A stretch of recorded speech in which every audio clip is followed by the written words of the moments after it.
Texas A&M is ending their LGBT studies minor. It's September 27th, 2024, and these are your headlines. Well, a Texas A&M spokesperson has confirmed that the university will deactivate 38 certificates and 14 minors, including the controversial lesbian, gay, bisexual, transgender, and queer studies minor. An A&M spokesperson told the Battalion student newspaper there that the official list of deactivated programs won't be public until it appears before the faculty senate on October 14th. The university statement cited low enrollment as the reason for deactivating the programs. However, Teresa Morris, the director of the Women's and Gender Studies program, said that the LGBTQ studies minor was among those on the chopping block. An official in the Department of Communication and Journalism also confirmed that the certificates for both communication, diversity, and social justice and communication and global media are being deactivated.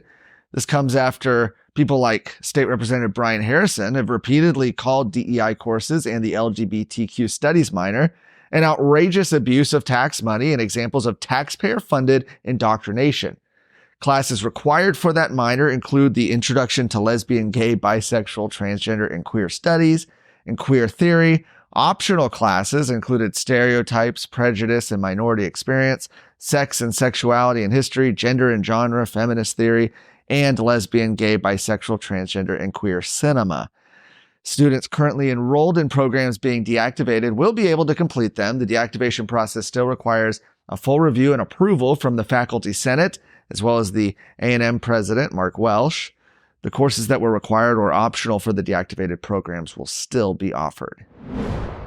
An El Paso teacher accused of grooming and abusing a 12-year-old student was arrested twice in 1 week by Socorro Independent School District Police and charged with multiple felony sex crimes.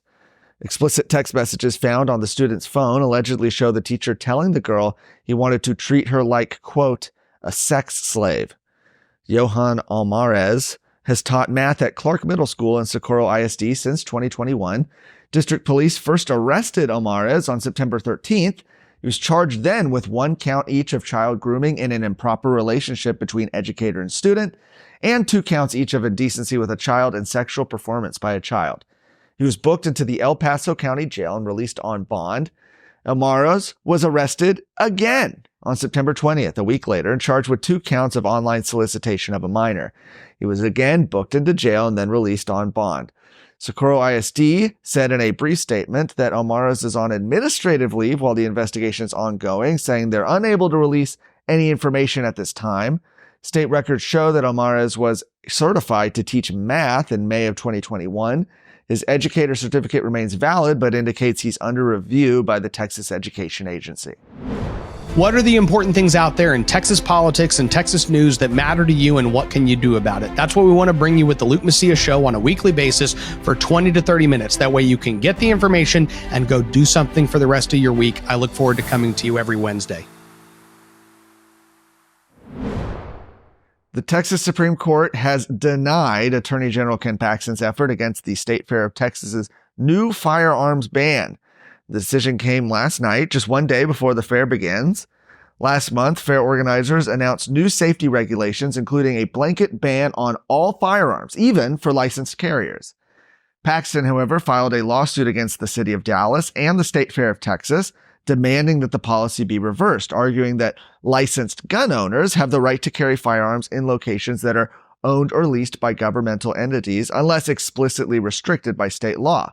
And Fair Park is owned by the city of Dallas and leased to the fair. Well, fast forward through the legal process, and after the new 15th Court of Appeals denied Paxton's request, he turned to the Texas Supreme Court earlier this week in a final attempt to strike down the firearms ban before the fair began. Justice Jimmy Blacklock, joined by Chief Justice Nathan Hecht and Justice Evan Young, sided against Paxton. He does say that his fight to protect the Second Amendment is far from over. He said, while Texas clearly prohibits this type of gun ban, he will be working with the legislature this session to protect law-abiding citizens' Second Amendment rights on public property. For more of today's stories, go to TexasScorecard.com.